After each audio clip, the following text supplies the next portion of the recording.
Here we are again in Seattle, Washington for the 2016 Wings Conference, and today we have Tony Rugel, who is a commissioner in Spokane County. Correct. Could you tell us a little bit about about who you are and what you mean by a commissioner? Because I think so many people think of, county commissioner. Not quite the same thing. Not quite the same.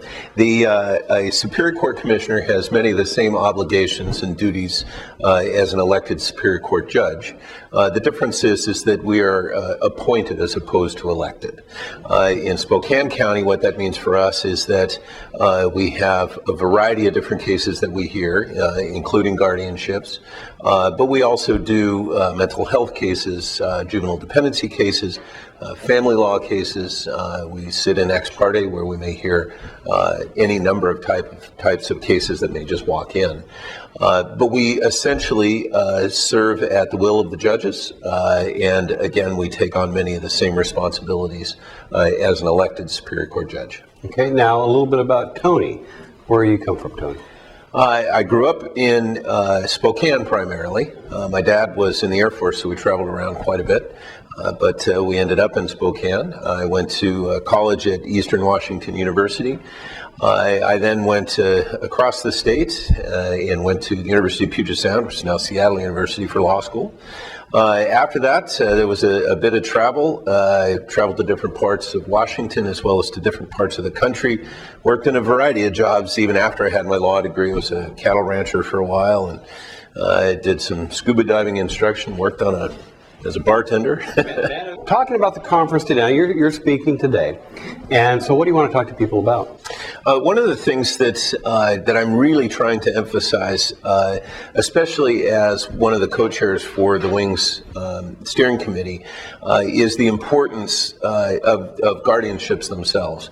But more importantly, try to emphasize to as many people as possible how important this issue is for every single person that is out there. It doesn't matter whether or not you've been currently affected by a guardianship, whether or not you know somebody in a guardianship now. The chances of you coming into contact with some sort of the guardianship process is incredibly high, no matter who you are. And I think that there are an awful lot of people who don't understand what guardianships are. I think that there are many people who don't understand the importance of the process or the importance of the guardianships themselves. There is an incredible human aspect to guardianships, especially within the court system, which is in many cases unusual. Oftentimes, the court process in many ways dehumanizes the problems that people have.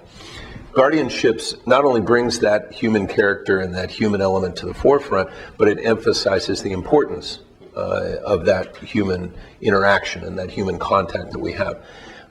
And that, I think, is probably one of the most important things that we can get from this conference, is that we're all working together to try to make not just the systems better, but to try to make the communities we live in better, especially as we age. I've learned at this conference as well, and it's been pointed out to me at this conference, as well as the previous Wings conference that we did, how disparate the approaches are, not just from state to state or region to region, but from county to county within Washington state. For example, in Spokane County, we have a very active guardianship monitoring program, which does a fantastic job. And what I'm learning is that not only in the smaller counties, but even some of the medium-sized counties, that not only do they not have a guardianship monitoring program, but many of the functions that we kind of expect would be performed by the court, there simply aren't the resources and they aren't available.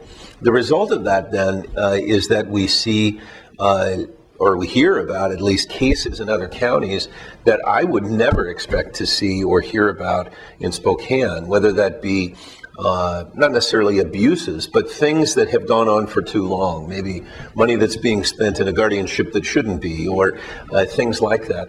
And I think that it's constantly kind of brought to the forefront when I come to conferences like this or talk to other people that are involved, that not everybody is in the same boat, and that goes for not just the people who are subject to the guardianships, but for the people who are involved in working in the guardianship as well.